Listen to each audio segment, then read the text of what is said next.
Buenas tardes. En nombre del Museo de Arte Contemporáneo de Monterrey, les damos la más cordial bienvenida al seminario Aprendiendo sobre Arte Contemporáneo a través del arte y los museos americanos. Esta tarde tenemos el gusto de contar con la presencia de la doctora María Gatzambide, quien es originaria de San Juan, Puerto Rico. La doctora Gatzambide tiene una maestría en Historia del Arte, así como otra maestría en Administración de Artes y un doctorado interdisciplinario en estudios latinoamericanos, historia del arte, de la Universidad de Tulane, Nueva Orleans. María Gatzambide es la directora inaugural y comisaria en jefe de arte público de la Universidad del Sistema de Houston. Su trabajo a lo largo de los años se ha centrado en la intersección del arte, la tecnología y el ámbito público. Antes de unirse a la Universidad de Houston, la doctora se desempeñó como directora asociada del Centro Internacional para las Artes de las Américas en el Museo de Bellas Artes de Houston, un centro de investigación enfocado en el arte latino de América y durante el siglo XX en los Estados Unidos. Durante sus casi 13 años de mandato en el Museo Fine Arts de Houston, su trabajo abarcó la administración, la investigación, las publicaciones y proyectos expositivos a largo plazo como Contesting Modernity, Informalism in Venezuela, Contingent Beauty, Contemporary Art from Latin America y Modernidades Intersectantes, arte latinoamericano de la colección de los Capriles de Brillenburg. Allí también dirigió un programa de colaboración a escala continental centrado en la recuperación de archivos y la difusión masiva de fuentes primarias y documentos críticos de América Latina que se ponen a disposición de la comunidad global para el aprendizaje a través de una plataforma digital. Anteriormente fue curadora y catedrática en la Universidad de Tulane y trabajó para la Smithsonian Institution en Washington, Nueva York y Puerto Rico, así como para el Museo de Arte de Puerto Rico. Durante su fase gestacional, la doctora Gatzambide ha estado a la vanguardia en el despliegue de imágenes digitales y tecnologías en línea en las artes visuales, encabezando proyectos emblemáticos para el Museo Fine Arts de Houston y la Universidad de Tulane. Con regularidad publica sobre arte moderno y contemporáneo y bueno, entre sus libros publicados encontramos El techo de la ballena, retromodernidad en Venezuela y en el sitio 50 años de arte público en la Universidad de Houston System. María, bienvenida y bueno, pues también mencionar que este proyecto es posible gracias al apoyo del Consulado General de los Estados Unidos en Monterrey. Bienvenida. Gracias, Indira, muchas gracias. Como he dicho en el chat, es un gusto estar con todos ustedes hoy desde Houston, pero virtualmente pues juntos. Así que voy a mostrar mi pantalla y empezamos.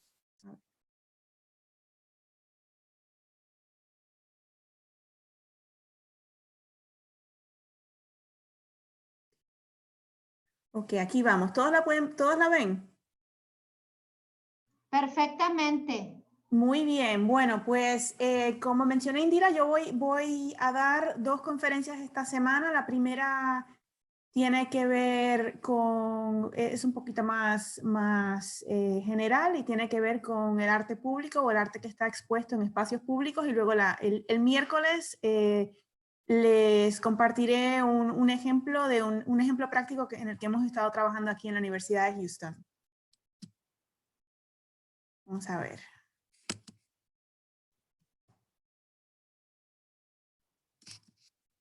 Bueno, entonces, vamos a ver, yo quería empezar hablando de arte en espacios públicos, pero quería plantear que el ser humano desde nuestros inicios hemos tenido o sentido la necesidad de trabajar o expresarnos de manera artística y hemos desarrollado ejemplos que pueden ser considerados quizás monumentos que tienen que ver pues con, como he dicho, expresión artística. Se han usado monumentos como adorno para conmemorar, para plasmar una identidad cultural, para hablar de religiosidad o espiritualidad y además para abordar nuestra cosmovisión.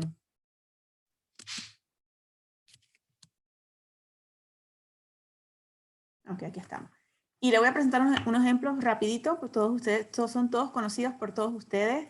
Este es un ejemplo de la cueva de Altamira y es un detalle de la pintura rupestre, en este caso un bisonte en Santillana del Mar, en España. Este, hasta donde se sabe, fue el primer gesto artístico que hemos tenido como seres humanos y fue hace, bueno, el siglo entre 15.000 años o 12.000 años antes de Cristo. La Esfinge de Giza, también un monumento antiquísimo, tumba funeraria antiquísima, Stonehenge en Inglaterra. Ya para los romanos este es un ejemplo, y muestro este ejemplo porque vamos a volver a utilizar esta forma de la escultura ecuestre en plena modernidad. En este caso es la estatua de Marco Aurelio. Aquí hay varios moais de la isla de Pascua. Y claro, como no, la escultura de Coatlicue, que está en la Sala Mexica del Museo Nacional de Antropología en la Ciudad de México. Y eso nos sitúa en la discusión del arte público contemporáneo. Pues como digo, la idea de compartir la expresión artística ha sido una idea constante en nuestra evolución. Y aquí vamos. Y pues quería pues, abarcar la modernidad, no sin antes mencionar esos ejemplos de nuestra historia, para pues recalcar que ha sido algo a lo que siempre a lo que siempre retornamos. Yo asumí este puesto de directora de arte público del sistema universitario de la Universidad de Houston hace ya 3 años, y cuando comencé a trabajar desarrollamos una definición del arte en espacios públicos que es abarcadora para nosotros, y la comparto porque va a hacer sentido en mi presentación de hoy. Para nosotros el arte público es cualquier gesto artístico en cualquier técnica o medio instalado en espacios de libre acceso, espacios públicos, exteriores o interiores, para el disfrute de diversos públicos. Este trabajo para mí es muy gratificante porque es un trabajo en donde se puede sentir la inmediatez del contacto, pues el contacto repetido con el arte. Nosotros somos un museo como quien dice, un museo sin paredes, y nuestras obras están en espacios exteriores e interiores, desplegados a través de todo el sistema universitario de la Universidad de Houston, que está compuesto por 4 universidades independientes y 7 recintos en total, en donde hay arte expuesto. Siempre es gratis, siempre está abierto y siempre está puesto o instalado para el disfrute de cualquier persona que visita nuestro recinto. Entonces, yo lo que quiero hacer con esta presentación es hablar de unos ejes o nodos, si se quiere, que han más o menos conformado la producción artística pública desde finales del siglo XIX hasta nuestros días. Estos ejes realmente no son fijos. Hay obras que voy a mostrar que pues obviamente se pueden enmarcar en uno o varios ejes. Y entonces lo que quiero hacer es ir intercalando obras de nuestra colección con estos ejes, para al mismo tiempo que vamos hablando de arte público, pues así les comparto con ustedes algunas de nuestras obras más importantes o emblemáticas. Pues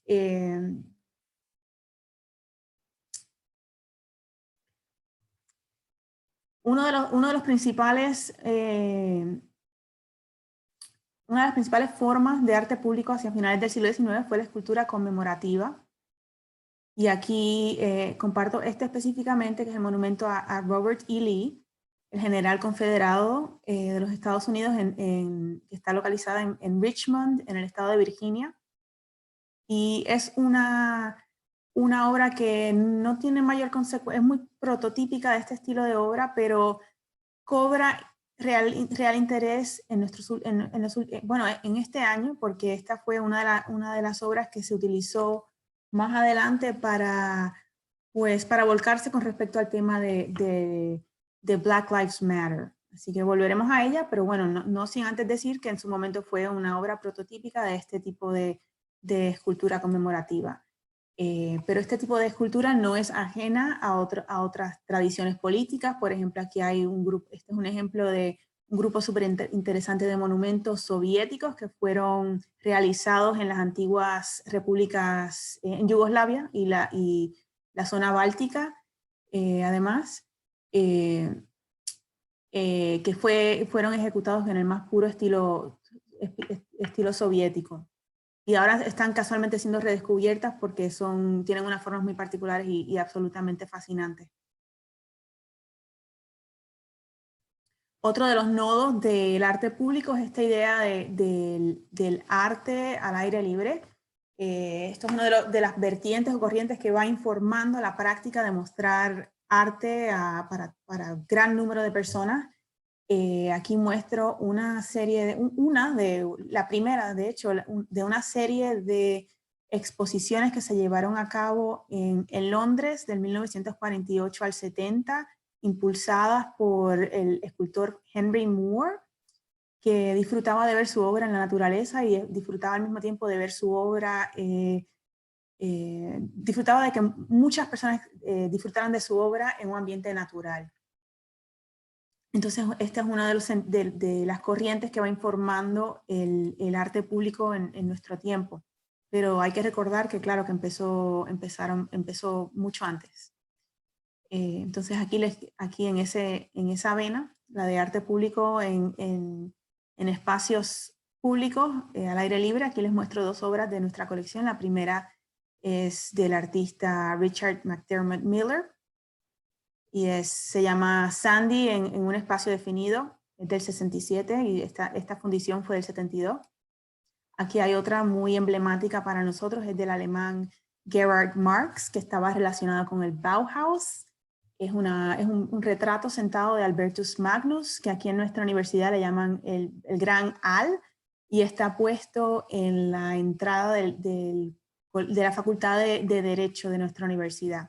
De hecho, esta obra específicamente fue nuestra primera adquisición de una escultura así al aire libre y es emblemática por eso también. Hay otra versión de esta escultura por el mismo artista, está en la Universidad de los Andes en Bogotá, en Colombia, casualmente.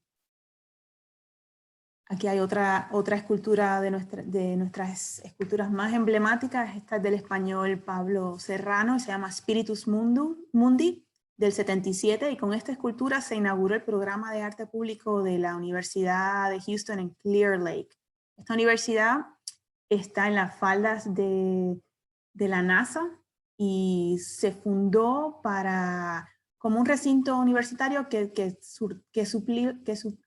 proporcionaba la capacidad de estudiar, de terminar sus estudios lo que en Estados Unidos se llama bachillerato, pero de carrera, de licenciatura, y al mismo tiempo unos estudios graduados a los científicos e ingenieros que estaban trabajando en NASA.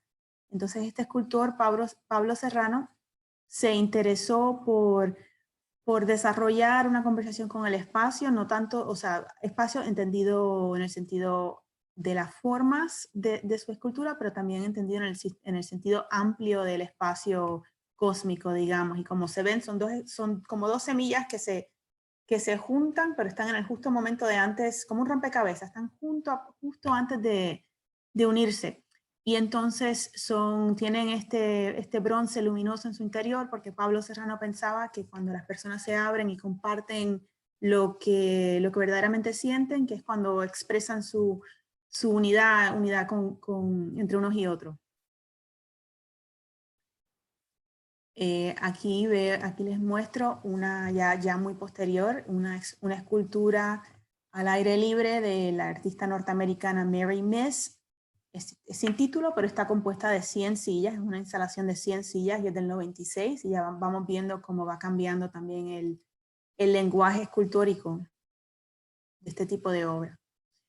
Otra cosa muy importante para el arte público es que transmite ideologías de todos tipos, y aquí estoy mostrándole un ejemplo de Orozco, pero realizado en los Estados Unidos, específicamente en la Universidad de Dartmouth, en New Hampshire, Y él con este mural quería expresar esta idea de unidad continental. A un lado del museo, del mural está una mujer maestra norteamericana y al otro lado está, pues claro, toda la imagen del campesino mexicano y esa lucha, la lucha entre el capitalismo por un lado y la nación por otro lado. Aquí hay otro ejemplo de México, de un proyecto ideológico de apoyo a un nuevo relato nacional. En este caso es la Biblioteca Central de UNAM, seguro que muy conocida por todos ustedes. Y aquí Juan O'Gorman quería, mediante los murales en la estructura, en la fachada de la biblioteca, pues quería proyectar esta nueva visión de un México moderno. Por un lado, apoyado en la tradición precolombina, en el periodo pues, colonial, y por otro lado, pues a cada costado del edificio, un nuevo México apoyado en el desarrollo científico, en la industria, en la participación en los Juegos Olímpicos y en el salto al ámbito internacional, y pues como no, también apoyados en la Revolución Mexicana. Acá en nuestra colección tenemos varios murales, les muestro solo uno, pero este es muy importante. Fue hecho por John Biggers, le llamaban el doctor Biggers, que era un artista afroamericano que vino a Houston para fundar un programa de arte, el programa de arte de la Universidad Texas Southern University, que es una universidad específicamente, cuando fue fundada específicamente para la comunidad afroamericana. Entonces, con este mural, él y Dr. Biggers fundó y formó a muchos de los artistas más importantes afroamericanos de toda la región. Este mural se llama Salt Marsh, y en él trata de fusionar, por un lado, la imaginería de África con la imagen que se tenía del mundo afroamericano aquí en Estados Unidos, para demostrar que había una línea continua entre África y el cauce afroamericano del sur de los Estados Unidos, específicamente aquí en Houston. El arte público también ha servido de lienzo para la experimentación técnica. En este caso quiero mostrarles unas cuantas obras que desarrollan avances con nuevos materiales. Aquí hay un ejemplo de la Universidad Central de Venezuela, que es, como la UNAM, otro gran campus, otra gran ciudad universitaria, desarrollada más o menos al mismo tiempo que la UNAM, y en donde también la integración de las artes fue fundamental. Aquí hay una obra del artista israelí Menashe Kadishman, que está en nuestra universidad. La muestro porque es del 69 y quería mostrar varias obras más o menos de la misma época, de los 60 y los 70, en las cuales se ensayó con un nuevo material, un nuevo tipo de acero que se está utilizando para aplicaciones comerciales, pero que los artistas emplearon en su obra también. Era un tipo de acero que se oxida. Aquí hay varios ejemplos. De Clement Meadmore, un artista australiano. Es un acero que aquí se le conoce como Corten Steel, pero a los artistas les parecía muy interesante porque con el tiempo se va oxidando, y entonces este efecto estético les entusiasmaba en esa época. Así que este es un ejemplo del 71. Vimos el trabajo de Menashe Kadishman anteriormente, que es del 69. Y aquí hay otra de Charles Ginnever, un artista norteamericano, del 79. Esta obra es muy interesante porque se puede apreciar a la vuelta redonda. Entonces depende de dónde uno está localizado con respecto a la obra, pues la obra va cobrando volumen y formas diferentes. Pero también está desarrollada con este tipo de acero. Aquí hay 4 vistas de otra obra de nuestra colección. Esta vez es una obra de aluminio y es por la artista norteamericana Linda Howard. Y también era un momento en el que se experimentó pues con materiales no solamente acero, sino otros materiales como el aluminio. Entonces aquí moviéndonos un poquito más, pensando en la experimentación que se ha hecho con diferentes materiales. Esta es una obra muy importante de Luis Jiménez, que fue un gran artista chicano, nacido criado en El Paso, y él trabajó mucho tiempo en Nuevo México, pero también fue profesor en la Universidad de Houston, así que por mucho tiempo él mantenía su estudio en Nuevo México y venía, cada primavera enseñaba aquí en la Universidad de Houston, y él fue uno de los pioneros del uso de la fibra de vidrio para las artes plásticas. Él era el hijo de su padre hacía rótulos comerciales, y entonces ahí él aprendió a utilizar la fibra de vidrio, pero la utilizó de una manera completamente diferente, incorporándola en su obra artística. Aquí les muestro unos cuantos ejemplos porque él quiso utilizarla de la misma manera que un pintor pinta. Entonces por eso se ven los trazos, él recreaba los trazos de la pintura en sus obras, y entonces aquí se ve la espalda de la mujer en su falda, y la obra a propósito se llama Fiesta Jarabe, y representa a esta pareja bailando el jarabe tapatío. Y es una de nuestras obras una de mis obras más preferidas de toda nuestra colección, es del 91 al 93. Esta obra es del año 2000 y es un ejemplo de cómo los artistas a través de todo el siglo XX utilizaron, pues tenían este interés en captar y utilizar material de diversas índoles. En este caso es... ¿Y entonces ahí se va a quedar o qué?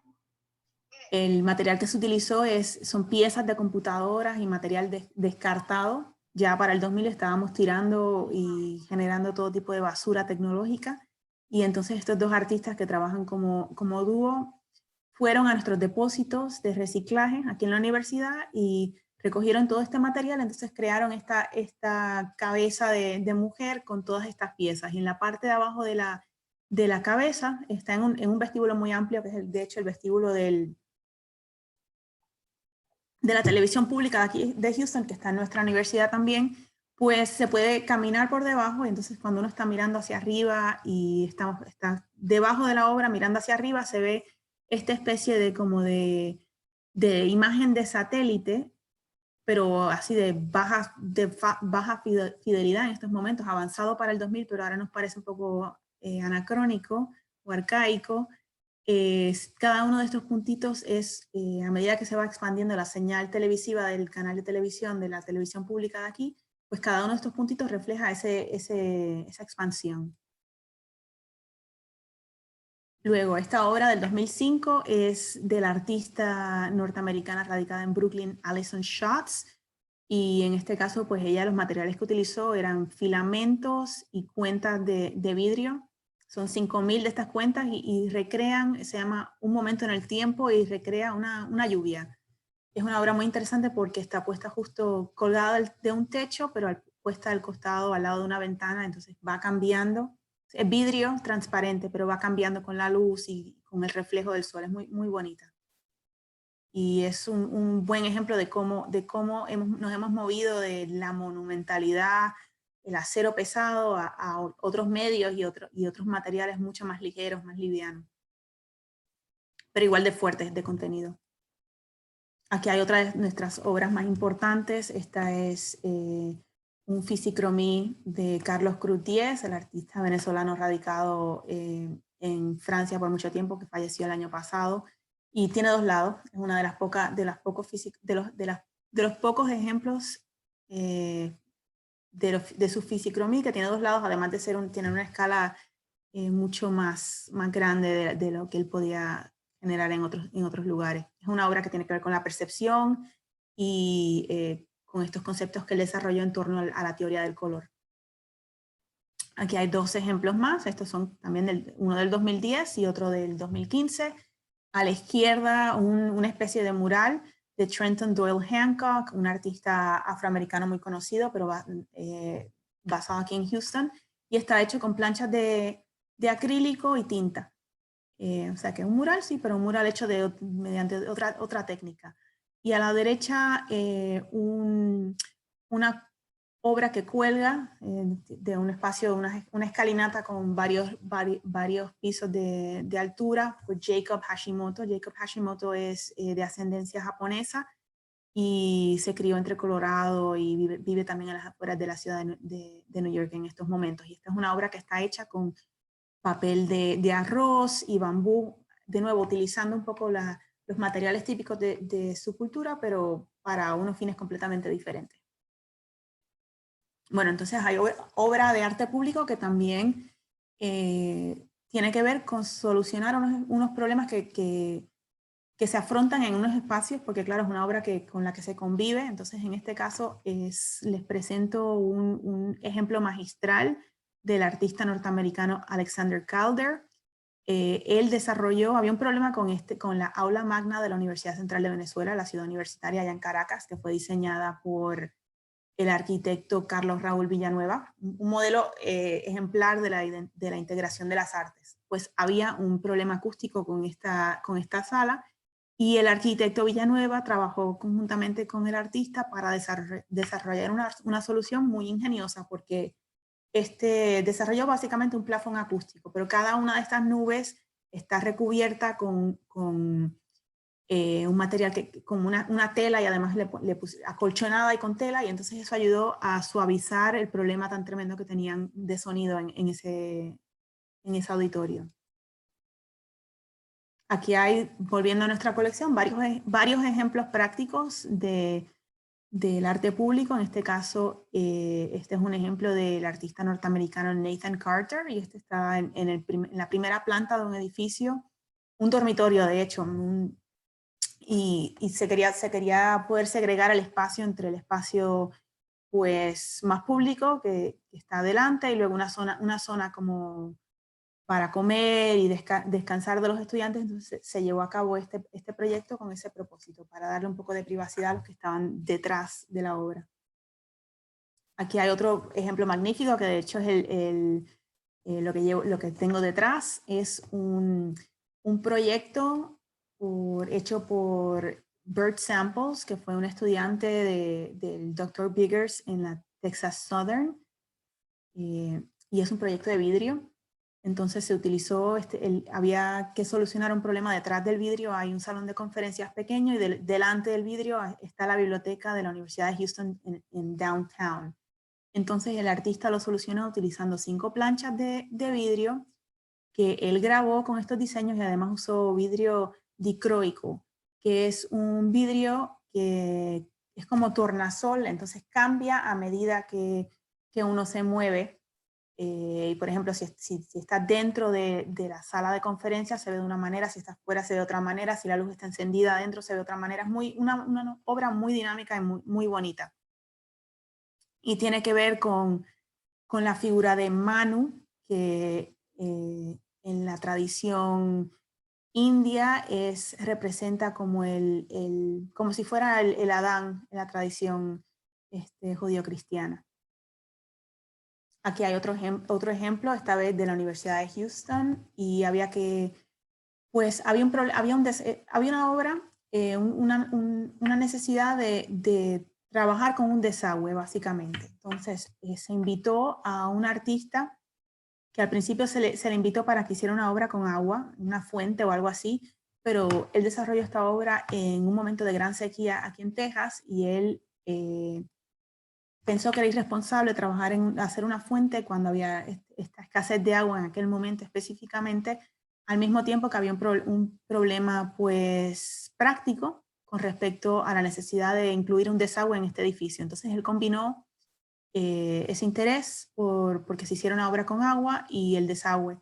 Y lo que resultó fue esta escultura que a simple vista no parece que, o sea, está, digamos, seca, pero cuando llueve cae el agua por el desagüe y cae sobre esta estructura, que es como una choza de una comunidad indígena de aquí de Houston, en donde había el mito de la creación de esta cultura indígena.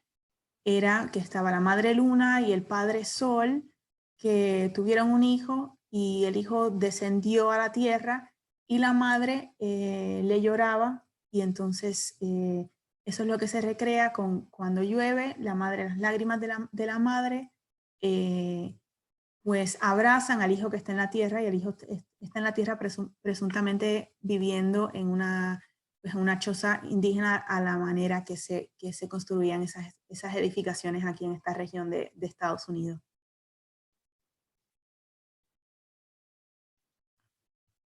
Y claro, como no, hay cantidad de arte público que tiene que ver con la síntesis de las artes, o esta idea del arte integral. Presento este ejemplo de Venezuela, pero también en México hay muchísimos ejemplos de algunos de los artistas más importantes de la modernidad mexicana, además de los muralistas, también Carlos Mérida, y otros que trabajaron conjuntamente con arquitectos para realmente hacer una obra total, en donde la obra de arte y la obra arquitectónica y el espacio público están completamente, son inseparables. No se sabe dónde termina una y dónde empieza la otra. Aquí hay unos ejemplos históricos, aquí del Bauhaus, en Alemania, fundado, esta escuela también fue fundada a principios del siglo XX, y en donde se intentó de nuevo consolidar todos los estilos artísticos en una sola obra. Entonces arriba les muestro un poco del trabajo que se hacía en la interpretación teatral, combinado con expresión artística, y abajo un poco de diseño, de nuevo artistas trabajando como diseñadores. Aquí en nuestra colección en Houston tenemos varias obras que a mayor o menor escala tienen que ver con la integración del arte, el diseño y la arquitectura. Aquí les muestro dos bancos del artista Scott Burton, son del 85, y se hizo estos bancos fueron comisionados especialmente para este edificio. Es la Facultad de Arquitectura, que fue diseñada por el arquitecto norteamericano Philip Johnson, que tenía un estilo muy de corte, pues, mediados del siglo XX. Entonces él fue el que sugirió que se trajera a Scott Burton para que él hiciera este mobiliario funcional en una de las entradas del edificio. Aquí hay otro ejemplo más o menos de esa misma índole. Este es un conjunto de bancos o tarimas, pequeñas tarimas hechas por Matt Mullican, que a propósito es el hijo de Luchita Hurtado, que fue una artista venezolana que vivió en el anonimato hasta hace poco tiempo. Ya emigró a Los Ángeles,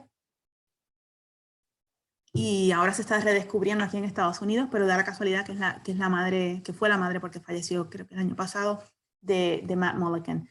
De nuevo, estos son como unas tarimas o bancos, y no se sabe si es arte o si es una tarima, si es un banco. Y ese es el propósito de esta vertiente del arte público: integrar absolutamente todas las expresiones artísticas. Aquí hay una de nuestras obras más importantes, es del artista Frank Stella, y es una obra a tres partes. Es un mural. Aquí estoy mostrando el mural dentro de es una sala de ópera de nuestra universidad. Hay una parte dentro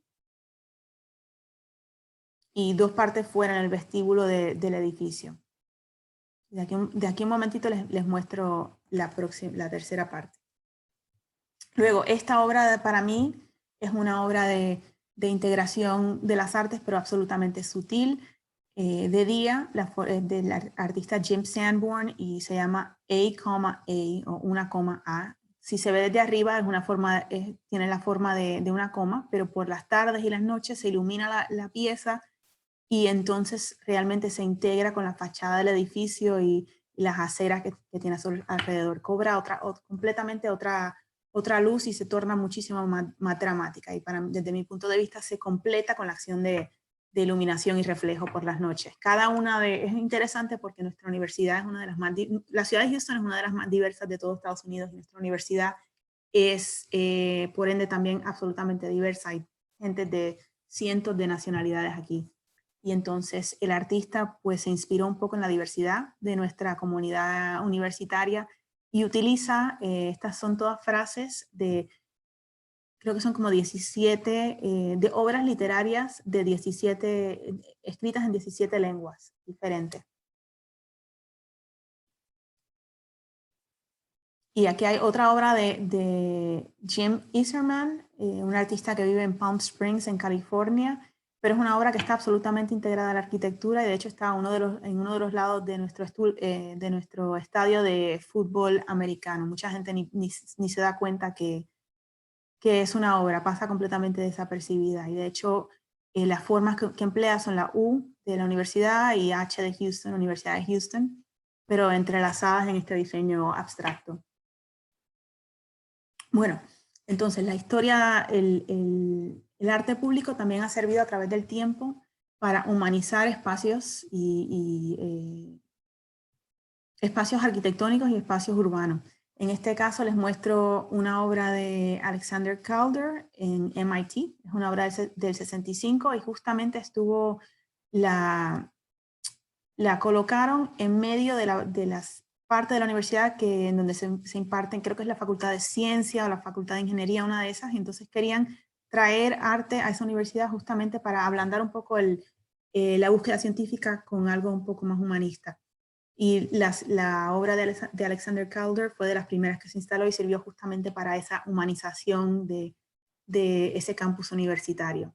Aquí en Houston también tenemos ese tipo de obras, ese tipo de intención desde que comenzamos a coleccionar arte y montar nuestra colección, que fue oficialmente en el 69, pero esta obra la comparto desde el artista japonés Sofu Teshigahara, y fue la primera obra que adquirimos como colección, fue un obsequio del gobierno japonés, y fue un obsequio del 67.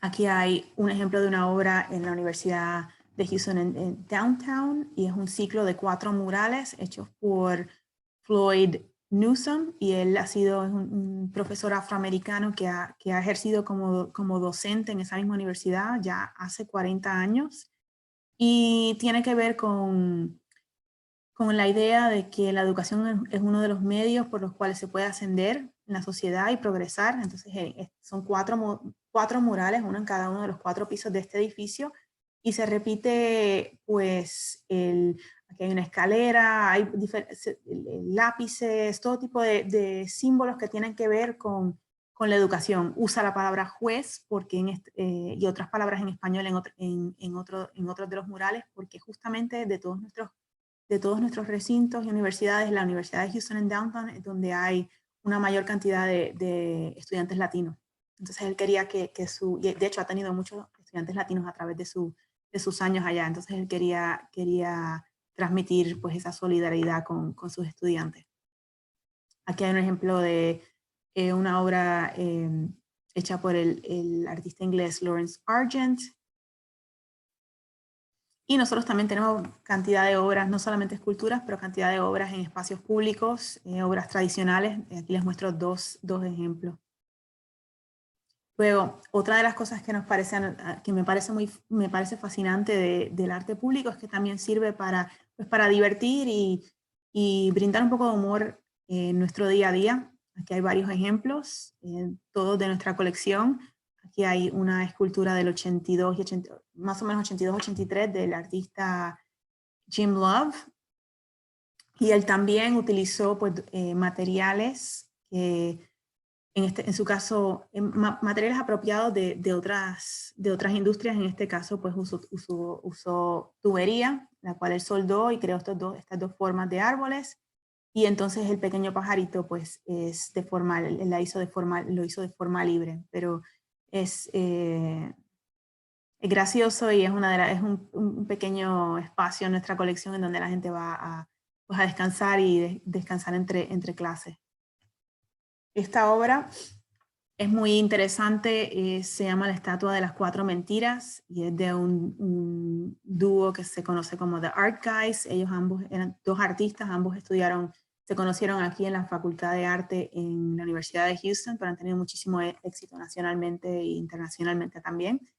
Entonces, de hecho, el año 2010, me equivoqué, es más reciente, pero ellos querían echar un poco de broma con esta estatua. Esta estatua se llama la Estatua de 3 Mentiras y está en la Universidad de Harvard. Según la leyenda, pues muestra al supuesto fundador de Harvard, y las 3 mentiras son que el señor se llama John Harvard, pues resulta ser que él no fue quien fundó la universidad, pero sí fue quien dio plata posteriormente, y posteriormente se cambió el nombre de la universidad, así que él ni fundó la universidad, ni...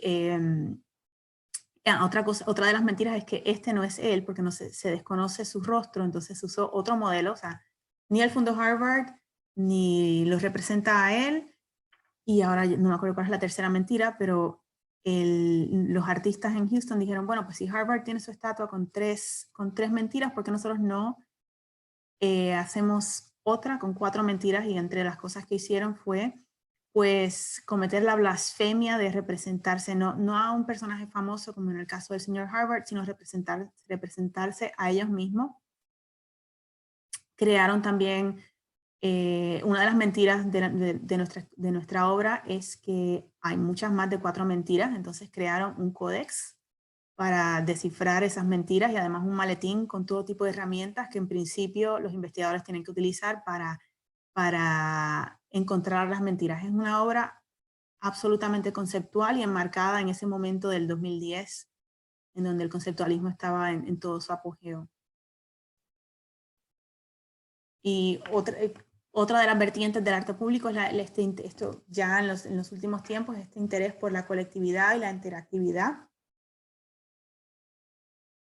Una de las cosas que es más graciosa de la escultura que les acabo de mostrar es que los artistas la crearon con intención de crear como una especie de, pues, de escenario en donde los estudiantes y la comunidad universitaria participan de la activación de la escultura. Entonces aquí vemos cómo de vez en cuando aparecen cosas insólitas, como alguien ha puesto sus perritos ahí, o de vez en cuando pintan las esculturas, le ponen collares, las decoran para Halloween, todo tipo de cosas. Y los artistas justamente eso era lo que tenían en mente cuando crearon esta instalación, pensaron en ella en el ámbito de esta universidad. Ok, aquí hay otro detalle de la obra de Frank Stella, que les enseñé hace un momento, pero la muestro aquí en el contexto de colectividad, porque el artista, y aquí vemos a Frank Stella, está aquí, para crear esta obra que fue ha sido de los proyectos públicos más grandes que él ha hecho en toda su carrera, y entonces tuvo que establecer un estudio aquí en Houston y reclutar a un grupo de artistas jóvenes que trabajaban aquí en Houston para crear esta obra junto con él. Entonces aquí vemos al grupo a la izquierda y a la derecha el estudio en donde se muestran a los artistas trabajando en esta obra. Entonces fue una de las obras, una de nuestras primeras obras plenamente participatorias aquí en la universidad del 96, y es del 97. Aquí hay otro ejemplo que no es nuestro, pero lo muestro como algo que está sucediendo y es muy interesante en estos momentos. Este es un pabellón que se construyó en el Louisiana Museum of Modern Arts, el Museo Luisiana de Arte Moderno en Copenhague, en Dinamarca, y se hizo en colaboración con un colectivo madrileño y otro colectivo de artistas de Nueva York y un arquitecto keniata. Era una estructura de ubicación específica, un site specific work, que se usó en Copenhague para un propósito específico, plan artístico, pero ¿qué pasa? Que entonces luego se utilizó, se ha reconfigurado la estructura en un salón de clases, se ha convertido en una escuela en Nairobi, en Kenia. Este es un ejemplo muy, muy interesante de cosas que están pasando ahora en donde ya no hay fronteras, no hay fronteras pues, geográficas, pero tampoco hay fronteras entre las artes ni entre lo que se entiende como creador. Aquí hay otro ejemplo de Houston. Esta es una obra de la artista uruguaya, pero radicada en Nueva York desde los 60, Marta Chilindrón. Y es una obra que comisionamos para un programa nuevo que tenemos de arte público temporal. Es una obra basada en obras a escala mucho más pequeña, que es la obra por la cual se conoce ella, pero obviamente se hizo en gran formato, entonces pierde un poco de esta obra, se puede reconfigurar, se puede doblar, aplastar, expandir de diferentes maneras, la obra pequeña, pero claro, en este formato no se puede, entonces la interactividad de la obra surge de otra manera. Por un lado surge de el público darle la vuelta a la obra, meterse dentro, alrededor, etcétera. Y aquí vemos cómo ha sido activada, cómo fue activada en algunos momentos con grupos de danza y etcétera. Y al mismo tiempo con el sol y el movimiento del sol y el reflejo al pasar del día. Entonces, por último, como último nodo del arte público, está el arte hecho para la protesta política, y no es nada nuevo. Aquí hay un ejemplo de en la Universidad de Yale, de Claes Oldenburg. Es un tanque hecho con un tubo de lápiz labial. Aquí les presento un ejemplo que tenemos ahora mismo en nuestra universidad. Se llama Espacio Negativo y es del artista nigeriano americano Odili Donald Odita. Entonces son unas banderas que están inclinadas y son 13 banderas que representan las 13 colonias originales de Estados Unidos, y el artista utilizó el color rojo, azul y blanco de la bandera de Estados Unidos, pero le añadió también sus colores complementarios, el naranja, el verde y el negro, y entonces él lo que quería recalcar con estas banderas es que en la diversidad está la belleza, por un lado, que la unidad, todo se fortalece con la unidad.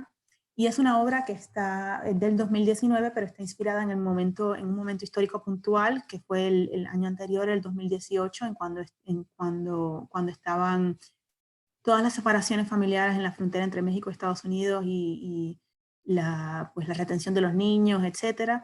Y entonces él quería, el punto de esta instalación es que la gente se supone que pase o camine por debajo de las banderas y de esa manera se implica en un problema real, en un problema político, pero al mismo tiempo un problema humano que sigue ocurriendo en estos momentos.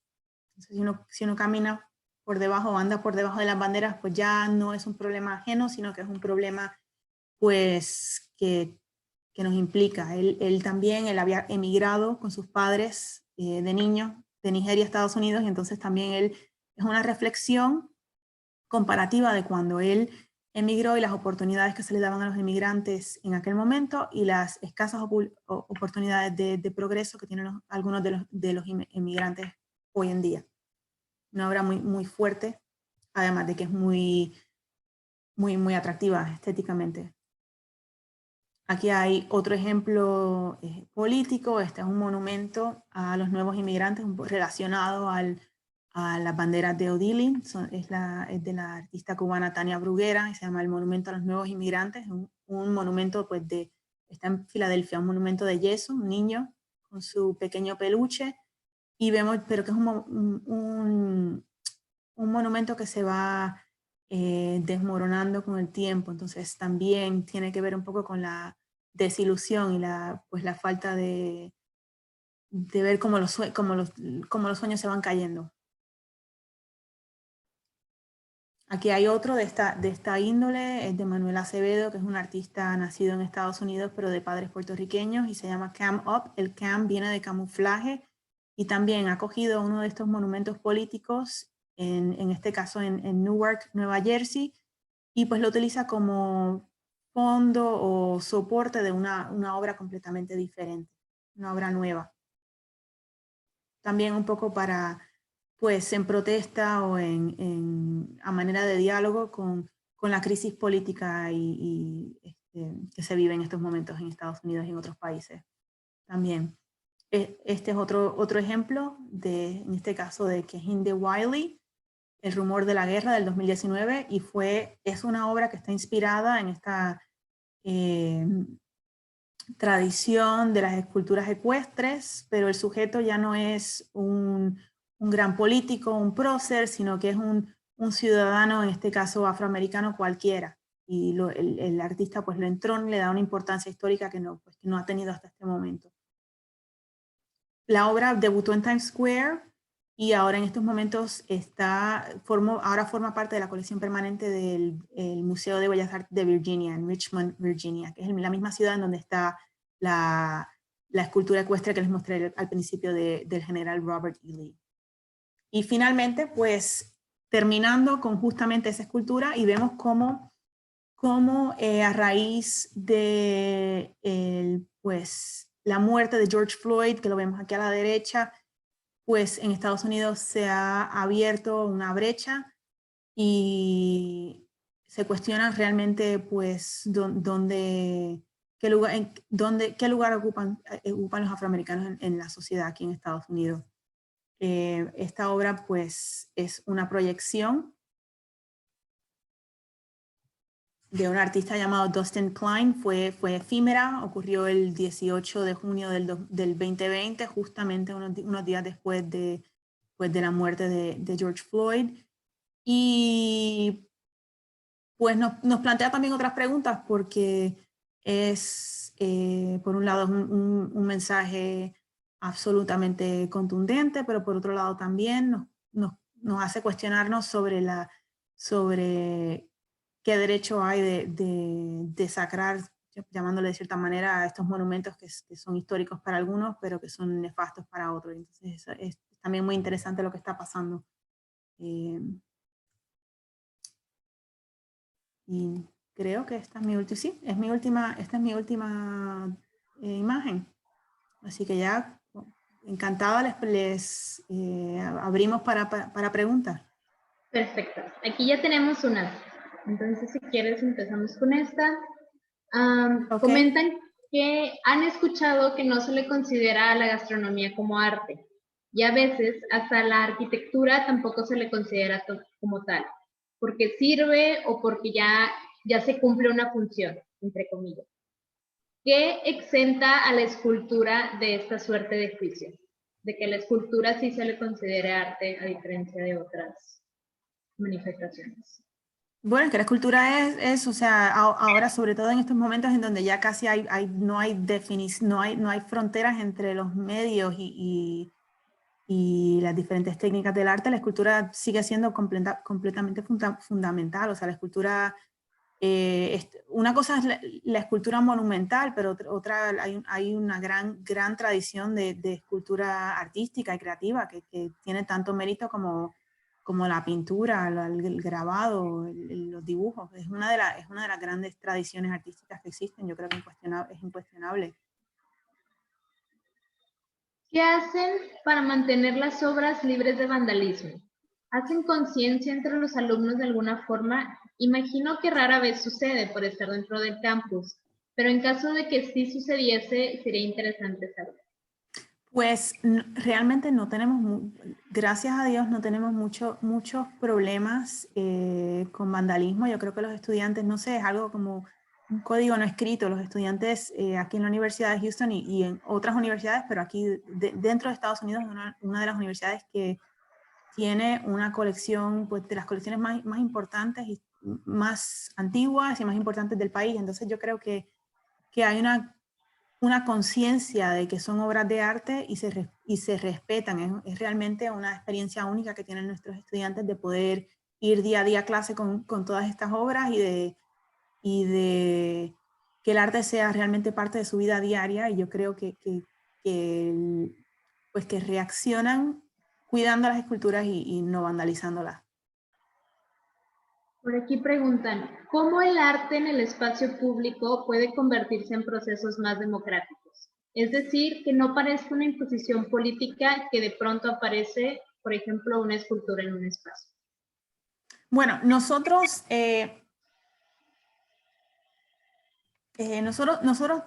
para poder, cuando elegimos un artista o una obra de arte, nosotros tenemos un comité que nos apoya y que nos ayuda a hacer esas decisiones, y ese comité está compuesto, es un comité absolutamente democrático, compuesto por algunos miembros de la facultad, miembros de la comunidad y hasta estudiantes. Entonces, cuando nosotros tomamos esas decisiones, siempre intentamos traer todas esas perspectivas a la mesa, y se hace es un proceso, por nuestra parte siempre ha sido un proceso democrático.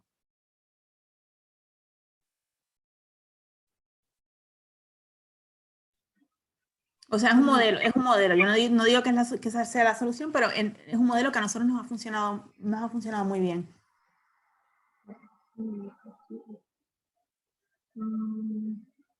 Por aquí preguntaban,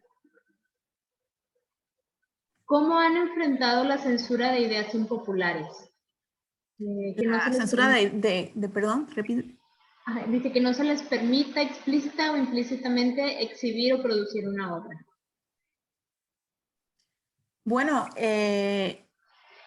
en un ambiente universitario es un ambiente en donde se debaten ideas. Entonces, censura en este ambiente lo desconozco. O sea, también, o sea, otra cosa es que nosotros trabajamos, una cosa sería en una expresión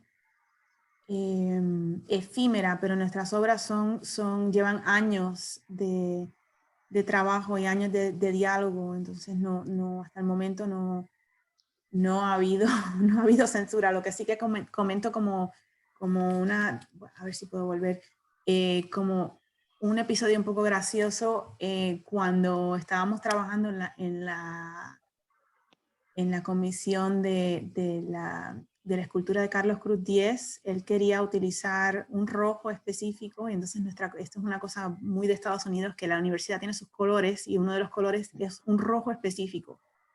Entonces a nuestro grupo de trabajo se le planteó desde la administración de la universidad de pedirle al artista que modificara esa tonalidad de rojo para que fuera más acorde al rojo de la universidad, y nosotros no estuvimos de acuerdo con eso, porque sería pues ir en contra de los deseos del artista. Así que en ese caso no estuvimos de acuerdo, nos solidarizamos con el artista. Preguntan por aquí, ¿cómo sensibilizan a los alumnos ante las piezas de arte? ¿Hay alguna guía? ¿Hay cédulas? Tenemos, o sea, cada obra tiene un letrero que está a pie de obra.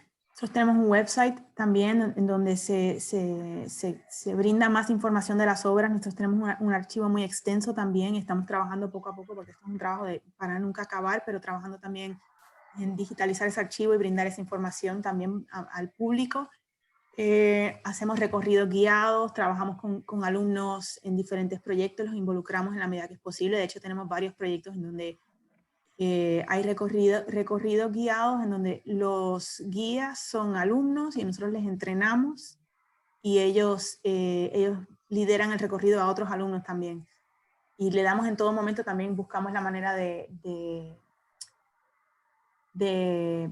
transferir mediante usar nuestra colección como una plataforma de enseñanza también. O sea, siempre tenemos, pues, aquí en Estados Unidos hay, se puede emplear alumnos en el día a día, entonces nosotros tenemos varios alumnos que empleamos, tenemos asistentes de nivel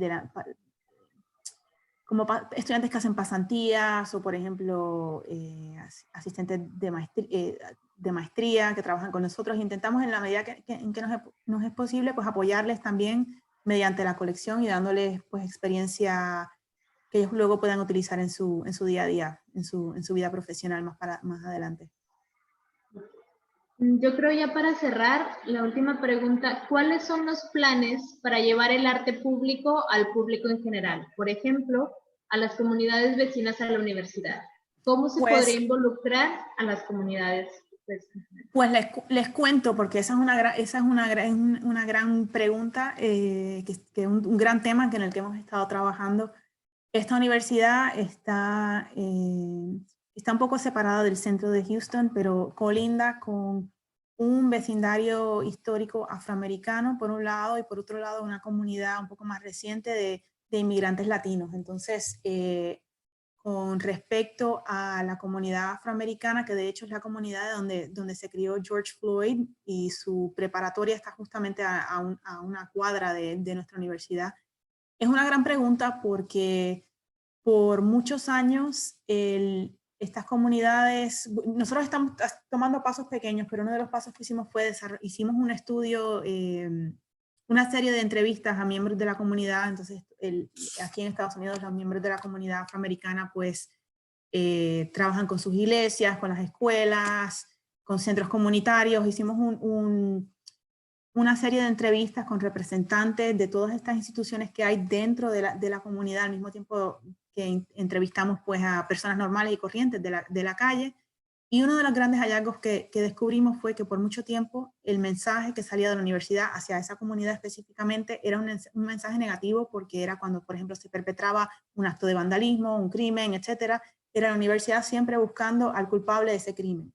Entonces hay una desconfianza histórica entre esa comunidad y la universidad, que es superior a lo que cualquier cosa que nosotros podamos hacer como organización de las artes en esta universidad. Pero una de las cosas que sí salieron de ese estudio es que en la comunidad una manera de cerrar esas brechas es mediante los niños y las escuelas. Si se trabaja hacia mejorar la calidad educativa de sus niños a través de las escuelas públicas que hay en esa comunidad, es una manera de ir limando esas asperezas. Y entonces nosotros hemos estado concentrando el esfuerzo hasta este momento. Yo llevo poco tiempo, pero hasta este momento pues justamente en eso. Claro, interrumpido lamentablemente por el virus en este momento, pero hacia eso íbamos, desarrollando proyectos directamente con las escuelas para ir introduciendo a las personas de la comunidad desde niños no solamente a la colección, sino a través de la colección enseñarles la universidad también. Pues muchísimas gracias, María Gatzambide. Creo que se han abierto muchas puertas y vamos a continuar esta conversación tan interesante el próximo miércoles bajo el tema de tu charla, Exposiciones en tiempos de COVID, un caso de estudio, el cual pues estamos en espera con ansia, ¿no? Y bueno, pues nuevamente en nombre del Museo de Arte Contemporáneo de Monterrey, así como del Consulado General de los Estados Unidos en Monterrey, te damos nuestras gracias y nos vemos el próximo miércoles. A ustedes, nos vemos. Hasta luego.